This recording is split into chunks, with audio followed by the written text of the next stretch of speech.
교우 여러분 평안하셨나요? 우리 사람은 참 이상해요. 큰 고난이나 시련은 어떻게든 이겨내는데 아주 작은 시험에는 쉽게 무너지는 걸 보는 거예요. 얘가 썩 좋지는 않지만 어떤 교회가 IMF 사태를 겪으면서 목사님과 교인들이 힘을 합해 교회 건축을 멋지게 해냈어요. 그런데 그래놓고 얼마 안 가서 목사님 차 사들이는 것 때문에 교회가 아수라장이 되는 걸 봤어요. 교인들은 이 정도 차를 사들이면 괜찮겠지 했는데 목사님은 그래도 교회 규모에 맞게 이 정도는 돼야지 하면서 의견 충돌이 생긴 거예요. 사실 여러분, 교회 건축과 자가용은 규모상으로 보면 상대가 안 되잖아요. 그래도 결국 그 작은 일 때문에 교회가 깨졌어요. 물론 꼭 차 문제 때문만은 아니지만 어쨌든 그게 계기가 된 건 사실입니다. 사실 사람들은 명분이 크면 거기에 목숨까지도 걸죠. 그런데 명분이 작으면 잘 안 움직입니다. 희생하지 않으려고 한다는 거예요. 그런데 이런 일은 반대의 경우에도 그대로 적용됩니다. 뭔가 아니라고 얘기하는 것도요, 명분이 크면 그 책임을 감당할 마음이 생기는데 하찮은 경우면 쉽게 무시한다는 거예요. 오늘 여기에 대한 말씀을 짚고 넘어가려고 합니다. 말씀 읽어드릴게요. 요한복음 18장 15절에서 18절까지 말씀입니다. 시몬 베드로와 또 다른 제자 한 사람이 예수를 따르니 이 제자는 대제사장과 아는 사람이라 예수와 함께 대제사장의 집 뜰에 들어가고 베드로는 문 밖에 서 있는지라 대제사장을 아는 그 다른 제자가 나가서 문 지키는 여자에게 말하여 베드로를 데리고 들어오니 문 지키는 여종이 베드로에게 말하되 너도 이 사람의 제자 중 하나가 아니냐 하니 그가 말하되 나는 아니라 하고 그 때가 추운 고로 종과 아랫사람들이 불을 피우고 서서 쬐니 베드로도 함께 서서 쬐더라. 아멘. 오늘 말씀은 우리가 잘 아는 베드로가 예수님을 부인하는 장면입니다. 만약 베드로가 사내들인에 붙잡혀가서 예수를 아느냐 모르느냐 물었다면 아마 베드로의 평소 성격으로 봐서 예수님을 강하게 긍정하고 장렬하게 죽으려고 했을 거예요. 그런데 오늘 상대는 한 여종입니다. 누가 봐도 하찮은 사람인 거예요. 그런 인간 앞에서 예수님을 부인한다 해도 별거 아니라고 생각합니다. 그 여종이 하찮기 때문에 그에게서 어떤 반응이 오든 어떤 대접을 받든 그건 뭐 아무래도 상관없다는 거죠. 요즘식으로 말하면 옆에 누군가가 있는데 하도 사랑받지 않으니까 아무 의식도 하지 않고 그냥 자기 편한 대로 행동한다는 거, 즉 투명인간 취급을 하는 거죠. 그런데 문제는 말씀드린 대로 큰 고난이 사람을 망치는 게 아니라 아주 작은 시험이 사람을 망칩니다. 그래서 우리가 항상 경계해야 할 게 작은 문제가 올 때 그걸 가볍게 여기고 대수롭지 않게 받아들이면 반드시 후환을 치러야 한다는 걸 알아야 됩니다. 그러니까 작은 문제일수록 처음에 잘 처리를 해야 한다는 거예요. 그래서 우리가 우리 자신의 태도를 분명히 할 것은 큰 일보다는 오히려 작은 일에 대해서예요. 왜냐하면 일은 언제든 처음부터 큰 일로 시작되는 게 아니잖아요. 작은 불씨가 큰 불씨를 일으키는 것처럼 언제나 큰 일은 작은 일 처리를 어떻게 하느냐로부터 사그라들거나 아니면 커지게 된다는 거죠. 우리가 평소에 늘 생각할 것도 바로 이 부분입니다. 내 주변에 있는 모든 사람들이 내가 예수 믿는 사람이라는 걸 알도록 해야 돼요.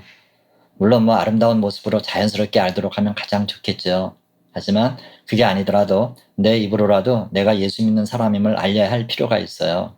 왜냐하면 그렇게 내 입으로 커밍아웃 하는 게 내 신앙을 지키는데 도움이 되기 때문에 그렇습니다. 예수 믿는 걸 나 알고 너 알고 하나님 아는데 함부로 할 수 있겠어요?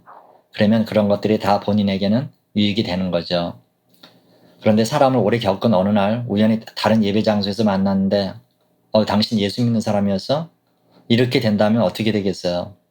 바로 그 모습이 오늘 베드로 모습과 다를 게 없다는 거죠. 여러분, 언제든 예수 이름을 부인할 수 있다는 겁니다.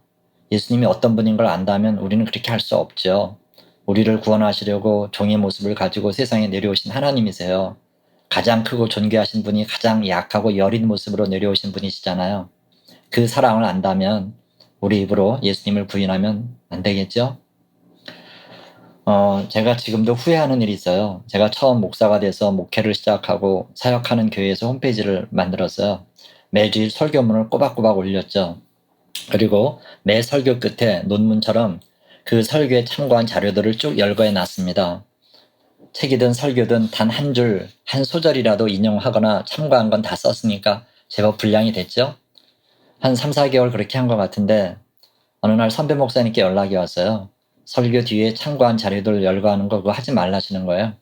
이유는 다른 교회 성도들이 우리 홈페이지에 들어와서 우연히 이런 걸 봤을 때 자기 목사님에 대해서 아니 왜 우리 목사님이 이렇게 안 하시지? 우리 목사님은 인용이나 참고 같은 거 하지 않고 100% 당신 능력으로 하시나? 이렇게 생각한다는 거예요. 즉 다른 목사님들께 직간접적으로 피해를 주는 결과가 된다는 거죠. 그 당시에는 뭐 안수받은 지도 얼마 안 되고 또 대선배님의 말씀인지라 화들짝 놀라서 그렇게 하겠다 그러면서 순종했는데요. 돌아보면 과연 그게 옳았을까 하는 생각이 드는 거예요. 지금 와서 생각해 보니까 이건 설교자 본인의 소신 문제지 뭐 맞고 틀리는 그런 문제는 아니었어요.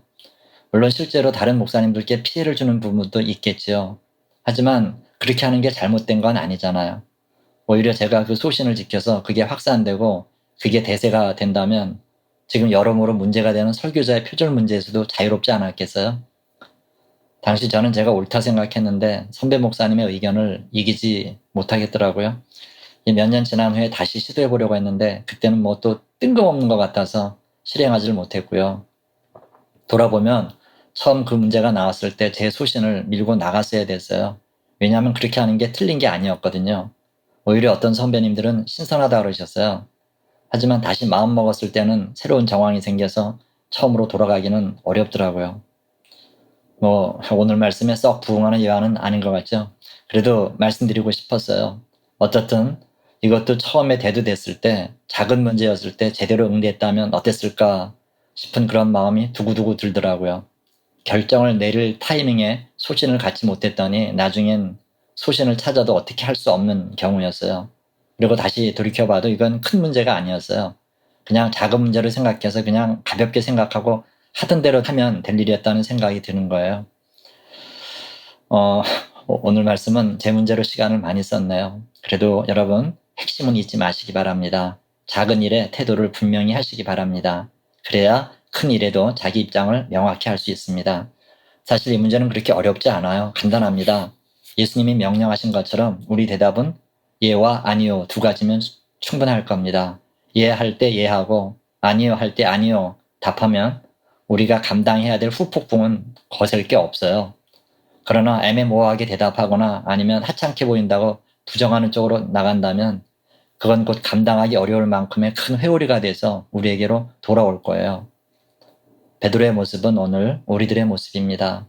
우리에게 긍정이냐 부정이냐를 묻는 사람도 대부분 하찮아 보이고 별 영향이 없을 것 같은 사람들이 우리를 시험하잖아요. 이때 오히려 문제를 더 크고 심각하게 받아들여야 한다는 겁니다. 예와 아니요를 분명히 해야 돼요.